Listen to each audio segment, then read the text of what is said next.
ठीक है मैम, जल्दी सर।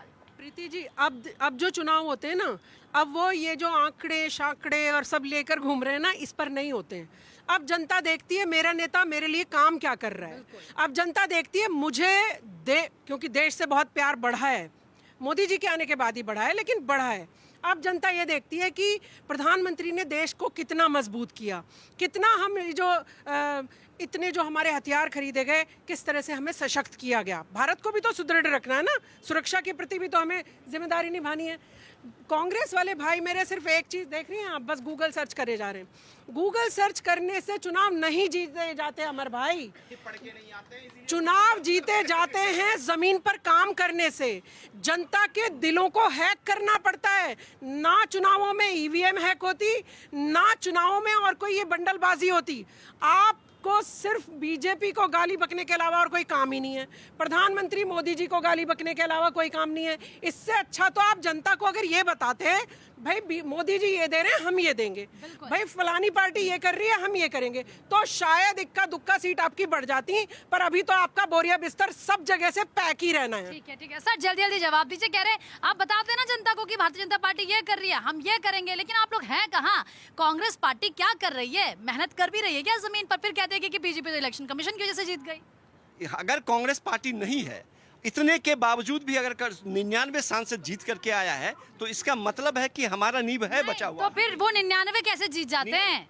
तो मैं वही तो कह रहा हूँ, इतने के बावजूद भी अगर 99 सांसद जीत इतने के बावजूद जीत जाते हैं, के बाद भी अगर आप देख लीजिए, अच्छा एक मिनट प्रीति जी, हमारे कांग्रेस के प्रवक्ता बहुत अच्छे मित्र हैं हमारे, हाइट भी ठीक है माशाल्लाह, बॉडी भी ठीक है। 60-65 वर्ष इन्होंने वहाँ पे राज किया। हम सब लोग भी नहीं नहीं, मैं तारीफ करूँ उनकी। 60-65 वर्ष इस देश में आज़ादी के बाद में राज किया कांग्रेस ने। तो क्या चुनाव आयोग इनकी मुट्ठी में था, सीबीआई की मुट्ठी में थी? तो ये पहले तय कर लें कि एक सत्ताधारी कांग्रेस ने वर्षों वर्ष यानी कि 5 दशक तक 10 दशक तक राज किया है, तो क्या कांग्रेस को भाजपा को नहीं आने दिया या और पार्टी को नहीं आने दिया, सबको दबा कर रखा, आपातकाल लगा दिया? तो क्या इन्होंने उसका इस्तेमाल किया था? अब आ जाओ बात कि कहानी क्या है। राहुल जी को सपना आया था 1924 में कि मैं भारत जोड़ो यात्रा करूंगा और मोहब्बत की दुकान खोलूंगा। अब सब सपने होना आना बंद हो गए या सपने नहीं देख रहे हैं वो, उनको सपना देना चाहिए कि अब मैं एंड की कगार पे हूँ और मैं कब आगे आऊँगा। तो उनका सपना अब खत्म हो गया है, कांग्रेस दिशा विहीन है। आज मोदी जी के नेतृत्व में देश मजबूत हुआ है। इस ऐसी महामारी के अंदर हमारा पेट्रोल हमारा डीजल कंट्रोल है, खाद्यान्न पदार्थ कंट्रोल है। हाँ कुछ दिक्कत है, उससे अछूता नहीं है दुनिया, लेकिन राहुल गांधी जी गांधी नाम का कब तक इस्तेमाल करते रहेंगे? आप आओ ना मैदान में, किसने मना किया है? ये लोकतंत्र, हिंदुस्तान दुनिया में एक लोकतंत्र पर्व मनाता है, उस पर्व में बैठो, आप डालो अपनी आहुति विकास की, डालो अपने आहुति अपने कार्यों की, डालो अपनी अच्छाई की आहुति, और जीतो। किसने मना किया है?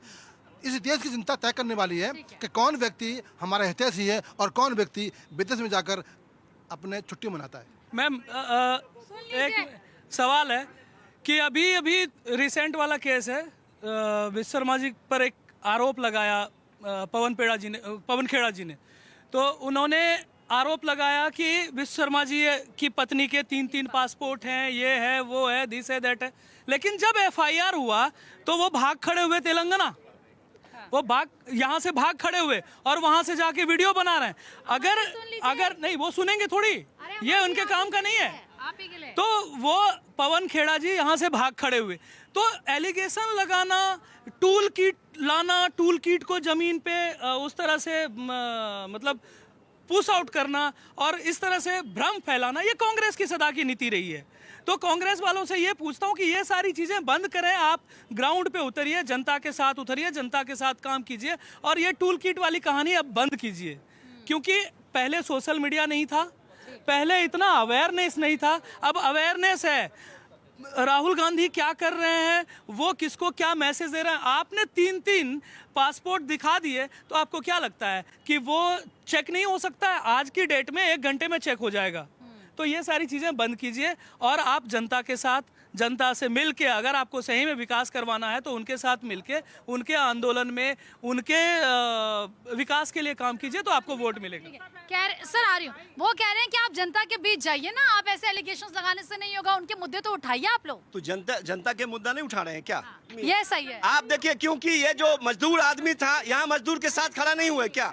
हमने कहा नहीं खड़ा हुआ, हम सब जगह। अरे उसमें 21% तो बढ़ाने का वादा कर दिया ना सैलरी। अरे कर दिया, अच्छी बात है ना, अच्छी बात है, बहुत अच्छी बात है, लेकिन हम उसके साथ खड़े हुए, जब वो तकलीफ में था साथ में खड़े थे। आप क्या कल वहाँ थे? हाँ बिल्कुल थे, बिल्कुल साथ में खड़े थे। और जहाँ बिहार में हुआ वहाँ भी थे, बंगाल में होगा वहाँ भी होगा, जहाँ होगा वहाँ खड़ा रहेंगे। आज जंतर मंतर पे भी खड़ा थे हम।